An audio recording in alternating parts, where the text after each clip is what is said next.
بے سہارا اور یتیم بچوں کی تعلیم و تربیت اور کفالت کے لیے قائم غیر سرکاری فلاحی ادارے S O S village Pakistan کے 50 سال مکمل ہونے پر لاہور میں گولڈن جوبلی کی پروقار تقریب منعقد کی گئی۔ گولڈن جوبلی تقریب میں بچوں کے ساتھ نمایاں سماجی شخصیات نے شرکت کی۔ اس موقع پر کیک کاٹا گیا اور ادارے کی خدمات کو سراہا گیا۔ گولڈن جوبلی تقریب کے موقع پر ایس او ایس پاکستان کے صدر الیکٹ شاہد حامد کا کہنا تھا کہ 50 سال پہلے ہمارا صرف ایک ادارہ تھا، لیکن آج 18 مختلف شہروں میں 64 ادارے کام کر رہے ہیں جو بچوں کی تعلیم و کفالت کا فریضہ سر انجام دے رہے ہیں۔ اس وقت 12,000 سے زائد بچے ہمارے تعلیمی اداروں میں زیر تعلیم ہیں۔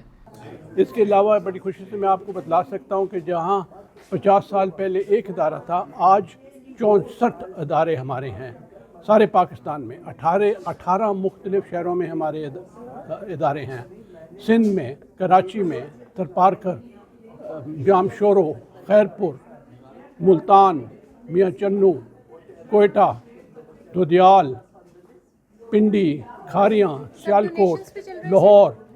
اسکول ہیں، چلڈرنز ہومز ہیں، یوتھ ہومز ہیں، ٹیکنیکل ٹریننگ انسٹیٹیوٹس ہیں۔ اللہ کے فضل سے آج کوئی تقریباً 2300 یتیم بچے ہیں جن کی پرورش ہمارے ولیجز میں اور ہومز میں ہو رہی ہے، اور تقریباً 12,500 سے زیادہ بچے ہیں جو ہمارے اسکولز میں تعلیم حاصل کر رہے ہیں۔ ٹی وی اداکار عماد عرفانی بھی تقریب میں شریک ہوئے اور بچوں کی حوصلہ افزائی کی، اور اس موقع پر انہوں نے ایس او ایس پاکستان کی خدمات کو سراہا۔ کہ آج 50ویں سالگرہ ہے، اور اس سے خوبصورت بات کیا ہو سکتی ہے کہ یہ ادارہ ان بچوں کو جو یتیم ہیں یا ابینڈنڈ ہیں ان کو ایک گھر دیتا ہے، ایک ماحول دیتا ہے، اور ان کو زندگی میں آگے بڑھنے کے لیے ایک پلیٹ فارم دیتا ہے۔ آئی تھنک یہی چیز ہمیں زیادہ چاہیے دنیا میں، پیار، محبت، اور کیونکہ بچے جو ہیں ہمارا فیوچر ہیں، and I often say that dream of a child is the hope of the main.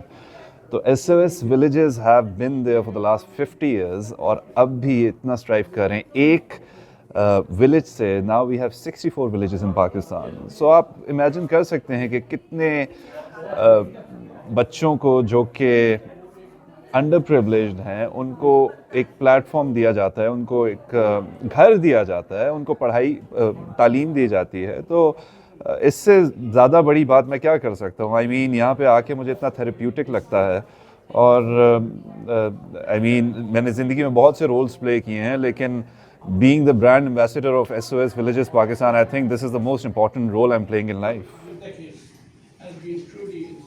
S O S Pakistan کی مینیجنگ ڈائریکٹر صبا فیصل نے تنظیم کی تاریخ پر روشنی ڈالتے ہوئے بتایا کہ 1975 میں اس ادارے کی بنیاد رکھی گئی۔ S O S children villages ایک بین الاقوامی تنظیم کا حصہ ہے جو 75 سال سے دنیا بھر میں یتیم اور بے سہارا بچوں کی کفالت کر رہی ہے۔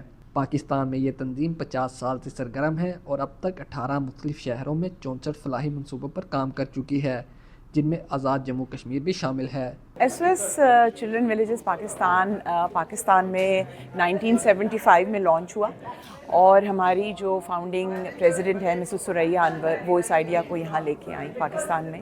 بیسکلی یہ کیا ہے، یہ ادارہ ہے جو یتیم اور بے سہارا بچے ہوتے ہیں ان کی کفالت کے لیے ہم نے یہ ادارہ قائم کیا ہے 1975 سے۔ اب ماشاءاللہ ہمارے 64 پروجیکٹس آل اوور پاکستان چل رہے ہیں، ہر پروونس میں ہیں، اے جے کے میں بھی ہمارے 2 پروجیکٹس چل رہے ہیں۔ سو ہمارے پاس یہاں پر بچے آتے ہیں نیو بورن سے لے کے 10 سال کی عمر تک، اور پھر ہمارے ساتھ جرنی اپنی پوری کر کے اس کے بعد یہاں سے ہمارے بچے ایگزٹ آؤٹ کرتے ہیں۔ جو بوائز ہوتے ہیں وہ اپنی تعلیم مکمل کر کے اچھی جابس میں ہو کے اس کے بعد ایگزٹ کرتے ہیں، اور ہمارے پاس جو ہماری بچیاں ہوتی ہیں وہ ہمارے ساتھ ہی رہتی ہیں، اور ہم ان کی تعلیم و تربیت کرتے ہیں، اور ان کی شادیاں بھی ہمارے ولیجز سے ہو کے نکلتی ہیں۔ S O S village Pakistan کی 50 سالہ خدمات کے اعتراف میں حکومت پاکستان کی طرف سے 50 روپے مالیت کا یادگاری سکہ اور خصوصی ڈاک ٹکٹ جاری کیا گیا۔ اس موقع پر مقررین نے تنظیم کی خدمات کو سراہتے ہوئے امید ظاہر کی کہ یہ ادارہ مستقبل میں بھی یتیم اور بے سہارا بچوں کی کفالت اور تعلیم کے مشن کو جاری رکھے گا۔ اعتزاز ابراہیم، voicepk.net، لاہور۔ آپ کی خبر، آپ کی آواز، voicepk.net۔